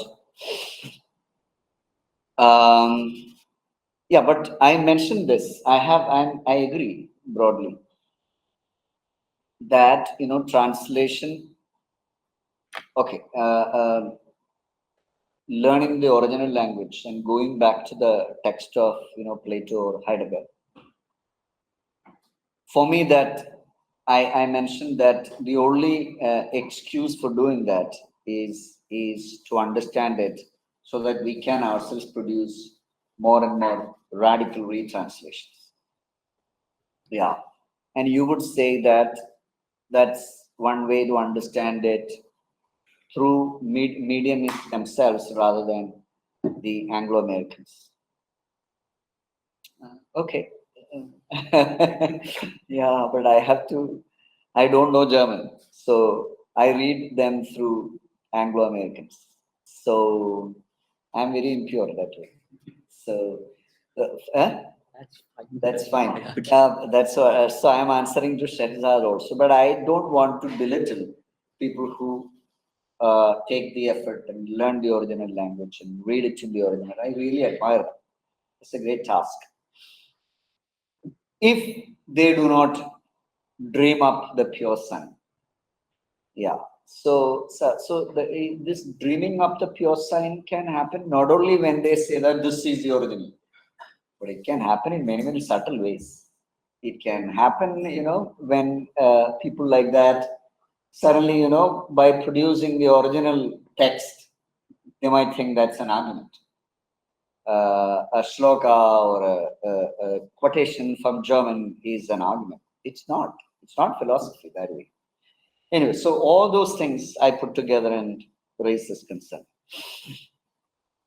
A more serious question that Abhijeet raised is about, the Heidegger Derrida question and all that, and the political and the philosophical, which I do not agree. And the reason is, but you can hold your view. It's a nice view. It's perhaps an old view, but the view that I generally go by is that these things collapse. If anything, that continental philosophy has taught me is to get away from these separations like epistemology, metaphysics, politics, and all that. In Being and Time, we see everything. It has hermeneutics, it has epistemological ideas, it has ontology mainly. So I see the world that way. So I think everything is political. Even the scientific practices, they are all. Sorry, but the issue is the other way around. So in Ambedkar's reading of Buddhism, the Four Noble Truths and the Eightfold Path are out.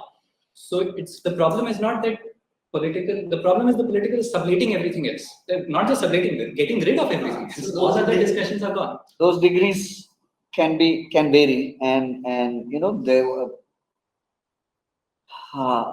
So this kind of reading is also dangerous. I'll give you an example. Once we were having an interview, and one of a student was speaking about Ambedkar and Buddhism and Ambedkar's Buddhism. And a professor said, Buddhism is not Ambedkar's. Buddhism, you have to speak about Nagarjuna or Buddha. Yeah. So this is a problem. Yeah. So I don't want to step into those very slippery waters. So this is partisan. It's happening mutually. No, but Amarjeet has a point. The point, I take it as this. that sometimes when we go for sensationalism and political in that sense, overtly, vulgarly political, and then we forget all the ontological underpinnings of what we are saying, and the question of being, which Heidegger has been addressing even when he was doing politics and involved in politics, and I think everything that he writes is political, but it's also ontological, very seriously ontological. Rectoral address I have read several times, but it's everybody says, oh, it's a political application. No, it's very ontological. So I see it that way. I remember, I admit that there might be many, the way people hear it, maybe people think that Siby is trying to sensationalize, maybe all that. Overtly political these are. For example, the two methods that I suggest, I think I am aware of this. That's why I say that critical reading. We can do critical reading in these, about these prejudices, which for you might be political. But I also say that, we can look at, what did I say? Because this I wrote just before coming to the lecture only. Because I thought exactly like what Abhijeet is saying, that people might take it otherwise. So I added this, for example, this line in critical reading, that, but not only such prejudices, but also other untested assumptions such as a self-evidence or calculative, rule-bound rush, etc., etc. I go on quite a bit on that. So these are also part of critical reading. This being done, what Heidegger did is something like this. So in all those ways, we are in agreement. Yeah, but I don't want to separate the political and the ontological. So Shahzad, of course, we are more in agreement that way. I don't want to expand. Rutvich said, which is so cute, that the secret, the secret, the secret is a secret even to Heidegger, maybe. Yeah, there's one place where he writes. I think it is in the Thing lecture, not the Thing essay, but the first lecture, where he says, the ordinary was the extraordinary once upon a time. The ordinary first appears as the extraordinary.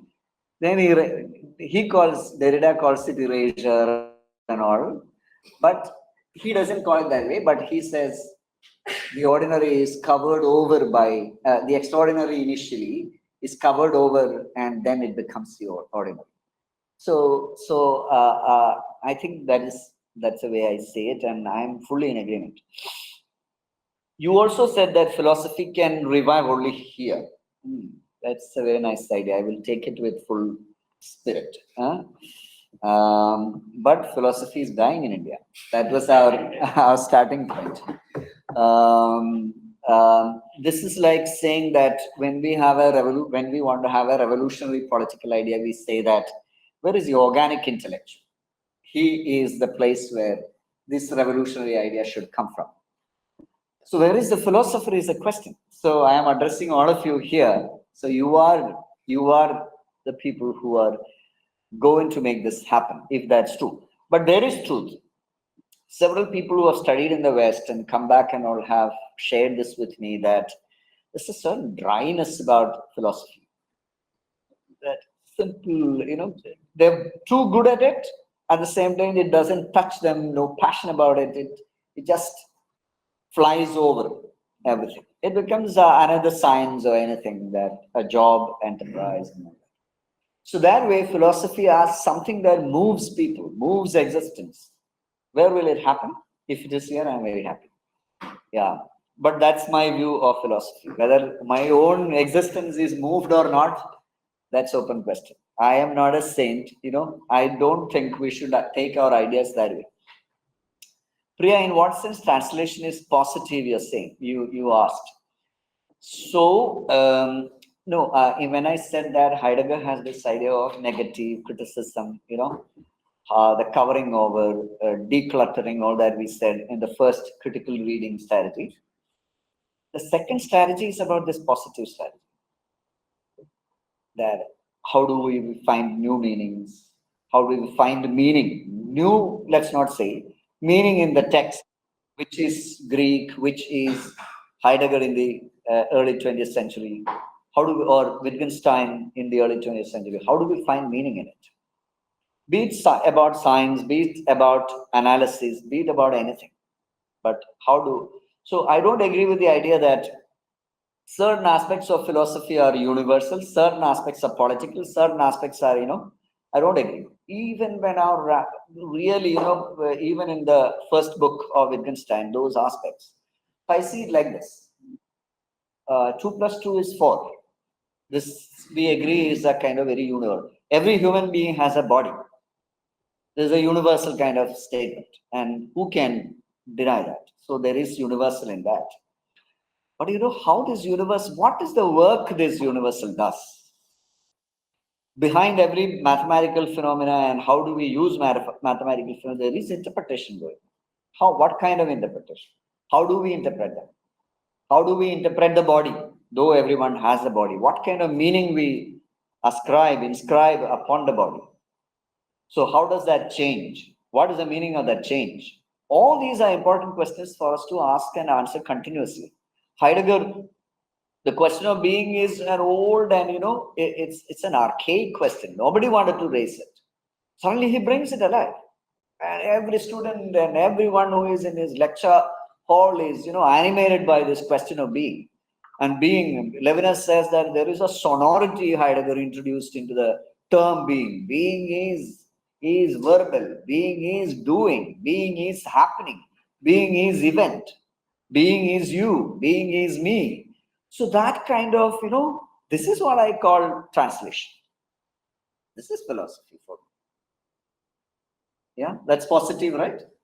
But when we are using the term translation, it is rather limiting. Oh, that was your point. Okay. Then? The positive contribution from the individual is also gets what we call it then. The contribution from the individual. Their contribution.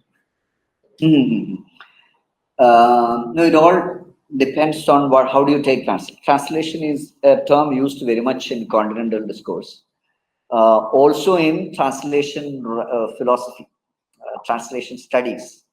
So translation, every term nowadays has become it depends what's the meaning you ascribe to it. Translation means interpreting.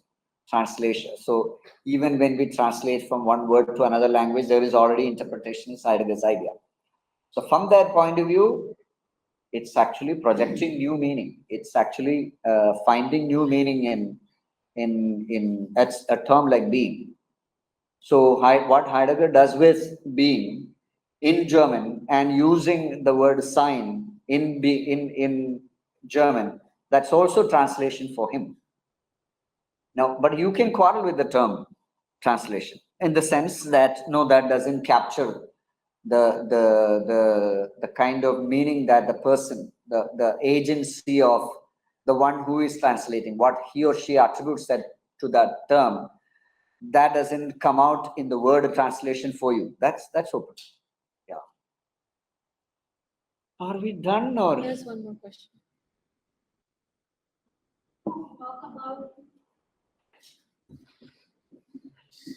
Talk about critically reading Western philosophy in non-Western context. But critique itself is something that primarily originated in Western intellectual tradition. And when we see scholars engaging with Western philosophy in countries like India, we see that conceptual tools and categories that are used that still largely remain very Eurocentric. Like you talked about deconstruction, or if we take Marxism, or in that case, how can we actually go beyond the influence of Western hegemony, and actually should there be employment of like non-Western epistemological framework that offer alternative way of thinking about the questions of knowledge, power, and justice? Some of the clues, my answers, they're not perfect, but my answers are there in the presentation. That's what I was trying to argue. On the one hand, we are condemned with the Western because of the global history and all that. On the other hand, there's something positive it can offer. But I take your point that we can also do something to the Western, which is perhaps not clear in what I said.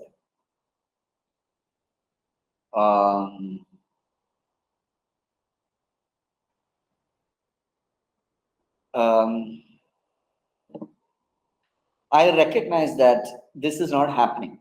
This is for example, as Saji asked, no, Saji put it different way, but that question I can put it in a different way, saying that can we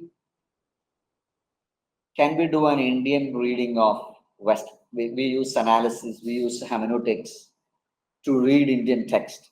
Can we do anything like a Nagarjuna's kind of whatever we call it, deconstruction, if we call it that deconstruction? Can we do that kind of reading with a Western text? Perhaps that question is there, it's open. I think the only reason why it's not done is the shape of the word.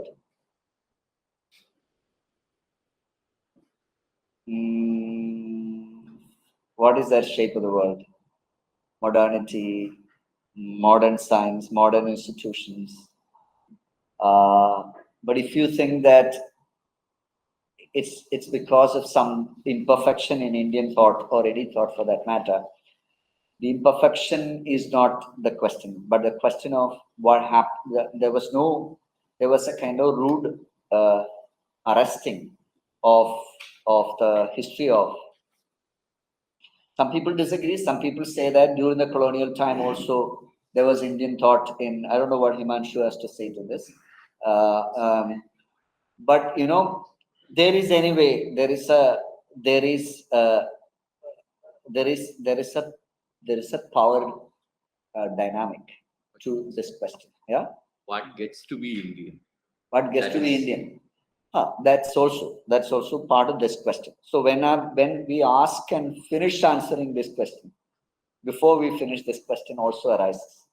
So also, but I mentioned this. I take all that. That's why we say Brahmanical text has to be critically read and all that. Yeah. So I think this is the open question for young philosophers, to my mind.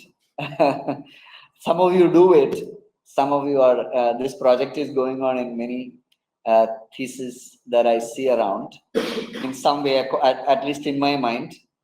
So how you take it is a different question. But if you can take this ahead in any way, I'll be completely flattered. Yeah. I think we'll wrap the session for today. Can I ask one question? I'll just risk a very silly question. Do you have a very specific audience in your mind when you're addressing this lecture? The audience is you. Okay. That's why this time to Let's Talk Tattva, they did not come and ask me, can you give one? But it was I who went and asked Himanshu that, can you give your forum for this particular? He asked me to some themes, can you contribute to this time, etc. I said, I don't have anything to say on that, but I have a separate, if you entertain a separate topic, then I have something to say. Yeah, so that's a good way to end also. So you are the audience. Yeah, I am the audience, but I am now, the big part of the career is over, but you are the audience. Yeah. Thank you so much, Professor Siby, and also Professor Lenka for joining us today, as well as all the audiences that have joined us in the seminar room and online. Thank you so much for waiting till the end. It was a longish discussion, but I'm sure it was a very riveting discussion. The next talk that we have on this platform will be scheduled on 27th of April. We expect lots of you to join us on that day as well. Okay, thank you so much. Thank you, Professor Lenka. Thank you, Professor Lenka. Thank you, Saji. Thank you, others from NEHU and all over the place.